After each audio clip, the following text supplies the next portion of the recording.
Well, welcome back. Okay, so we're on our odyssey of building a computer using donated parts. And what I have here is a motherboard. This happens to be an ASRock. And as you can see, this has got a socket AM4. And so what we're going to be doing is we're going to be installing a processor on here, and this particular processor is going to be an old Ryzen 3 processor that I just happen to have. Okay, now the other thing we're going to need a cooling solution. Now, I have a couple of different ones here to choose from. And first up, I've got this rig. Okay, this is a giant water cooler. Not sure, yeah, okay, it's a Cooler Master. Alright, so this thing is going to take up a whale of a lot of space in my case. And for a Ryzen 3 processor, this would be like serious overkill. There is absolutely no reason whatsoever to use such a cooler for a Ryzen 3. It's not that hot running of a processor. You know, it's relatively low wattage. And so, the other cooler I have is this one. Okay, this is a Thermalright Tower Cooler. And what this thing does, you can see right here, it's got copper pipes. It's got 4 copper heat pipes and an aluminum block. Okay, and then the heat pipes run up into this cooling fin assembly, and then in order to keep the air flowing, it has this 120 millimeter fan, and this thing just clips onto the radiator with these metal clips. Okay, so it clips on like this. And I'm going to do something slightly non-standard whenever I install this. Most of the time when people install fans, they install the fan so that it blows air into the radiator. I'm going to go more like automobile style, and I'm going to install my fan so that it actually pulls air through the radiator. And after that's been running for a while, I'll let you guys know, you know, if it winds up being a better or worse cooling solution. Now, this cooler, it's called an Assassin. I don't know why, I guess they had to call it something.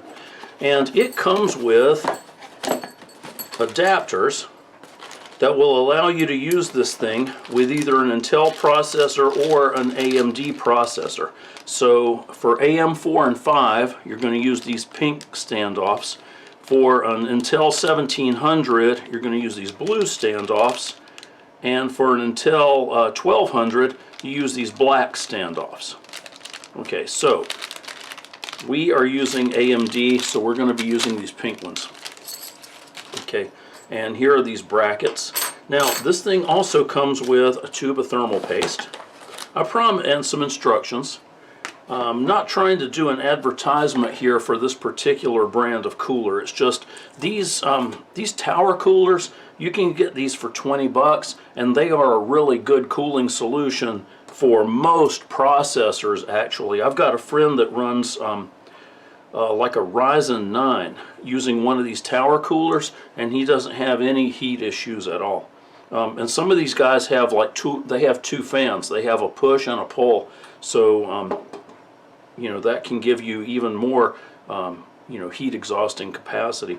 Now, this here comes with the cooler, and what this is a mounting base, and it's got a couple of sticky strips here, and this goes on the back side of the motherboard, and these little posts stick through the motherboard, and that's what you're going to actually mount into. Now, it just so happens, and this thing is adjustable. This thing will work for Intel or AMD chips, no problem. But, as fate would have it, this particular motherboard just happened to come with a backing plate that we can use. So we're just going to use the one that came with it, and that's going to go like that. Okay, now I need something to set this on.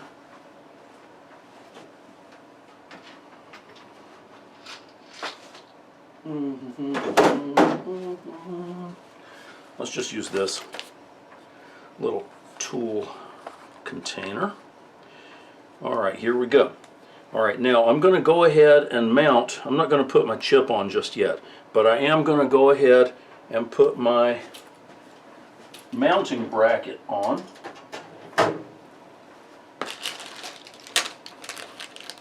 Okay, so let's go ahead and open up this package here. Alright, so the way this thing works, what you're going to wind up doing is putting one of these little pink things. Remember, this is just for the AMD. If you're using the Intel, make sure you're using the right standoffs, because different chips require different clearances. Okay, but here we go. Alright, so we've got those guys in. Now, we've got these, we want to mount these little crossbars so that the screw sticks up, because that's what our fan, our cooling assembly is going to mount to. Okay, so this guy is going to go on here, and I'm going to go ahead and thread these screws in. I'm not going to tighten them down just yet. Or maybe I will. I don't know. As you know, whenever we're doing this, we just kind of, well, we're not really winging it. I mean, we kind of sort of know what we're doing. But as we go along, we may need to tighten things down, or tighten them down somewhat so that they just kind of stay where we want them. Okay, so this guy here, I'm going to put the screw in.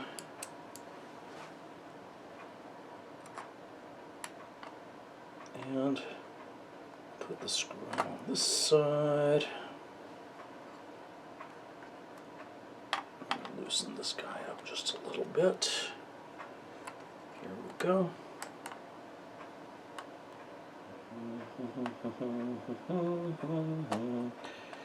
Way down. Ay, caramba. Okay, there it goes.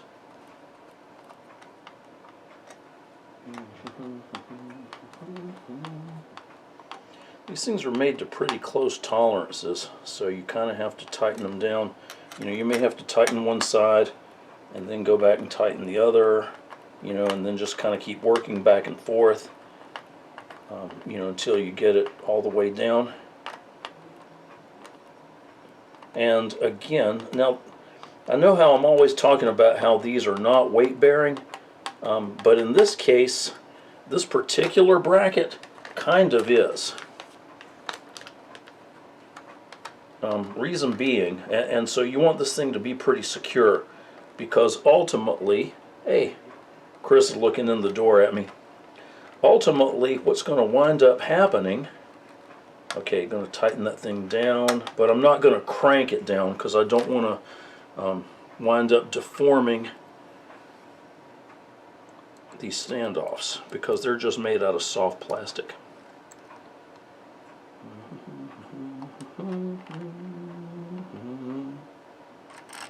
Okay, that guy going there. Going to just tighten this one down a little bit, tighten this one down a little bit. Okay, so anyways, as I was saying, most of the things, whenever you're tightening down screws on a motherboard, you just want to tighten things down enough so that it's not rattling around. You don't really have to worry about it being like weight bearing or anything like that. You know, unless you're installing like a really heavy hard drive or something. In that case, you probably want to make sure it's nice and secure. But in this case, for these particular brackets, we do want to make sure that they are pretty secure, because they're going to have to hold up the weight of our fan assembly.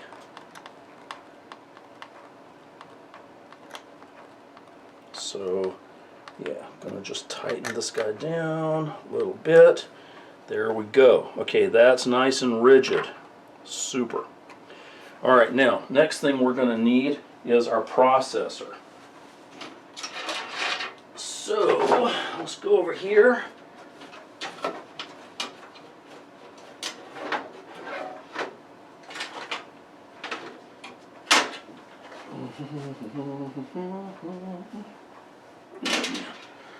Hopefully don't lose any screws or anything.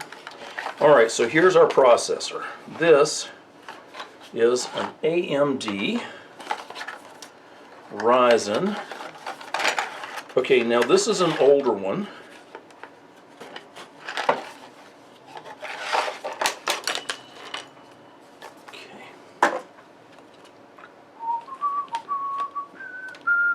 Okay, this is the standard. If you're going to have a heat sink that clips on, then you can just use these. Those are handy to have. So I'm gonna keep those because I may need them again someday. All right, and here is our processor. Very nice. Okay, now this processor already has some heat compound on it. And let's see, where's our little triangle? There it is, right there in the corner. You'll see like a little etched mark right there, and that's going to line up with this gold triangle. And these are zero insertion force. Zero insertion force, which means that when you have the processor in the correct position, it should just fall right down into the holes. You know, if it doesn't, then pick it up very carefully and then inspect it. Look at the pin grid and make sure that none of them are bent. If any of those pins is bent or missing, then this processor is not going to work. And of course that, oh yeah, there's also some little areas here that don't have any pins. Make sure those match up with the ones on the back of your on your processor too. So, but if you line up that little gold triangle there with that mark that's on the motherboard, then you should be good. Okay, now what I'm going to do, I'm going to go ahead and I'm going to show you how to mount this heat sink on here. I'm going to need to clean this off. I really need to get some alcohol and clean the old paste off of there. And then I'm going to put on some fresh thermal paste. That's important. But for right this second, I just wanted to show you how this thing mounts on. Okay, so it's going to go right on here, and then we just screw it down. Okay. And okay, now once you've got this tower in place, and I'm not going to tighten it all the way down. There's some springs on here, but you know, so you want to make sure this thing is nice and secure, but there's no need to crush it down onto there. You don't want to do anything that's going to damage your equipment. Okay, and then what I'm going to wind up doing is putting this fan on. And I'm going to put the fan on the back side most likely, because I'm thinking to myself that that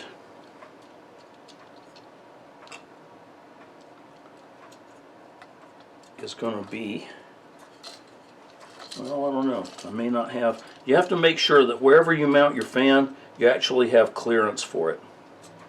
And in this case, yeah, I'm going to put it, whoops, my bad, sorry about that. I was looking at this thing and I was like, what? Wait a minute, that fan doesn't look like it's like I want it, because remember, we're going to mount this thing so that it pulls through instead of pushes through. Okay, so I'm going to clip this guy on.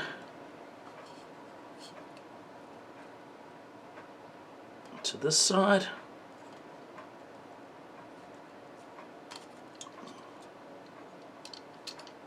It will clip because I've done it before. There it goes. You just have to pull on it. It's basically just like a spring clip. And you just don't worry about deforming it or anything, because you won't, not unless you get crazy with it. Okay, so now I've got my cooler on there. I got my fan mounted, and this particular fan, I don't know if I'll hook it up or not, but it does have a RGB controller. So if you want the fan inside your case to change color or whatever, you know, then you can hook that up. Otherwise, you can just leave this, because provided if you've got a case that is really pretty and you want everybody to be able to look inside, like if you've got a clear side of it or something like that, then you can hook up this RGB to your RGB port, which is right here, and then the fan will change color and you can control it. Otherwise, just leave it off, because it's just right in front of my face. Okay, CPU fan connector is right here, and I will plug that guy in. Okay, there we go. All right, now, and that is just perfect right there. That fits exactly right. Okay, cool. So now I've got my CPU fan hooked up, and so now this guy is you know, good to go. Okay, so in our next video we're going to be installing memory, or actually in our next video I think we'll go ahead and put this motherboard into the chassis and go ahead and get it wired up, and then one of the last things we do will be to put in our memory. Okay, so thanks for watching, and I'll see you on the next one.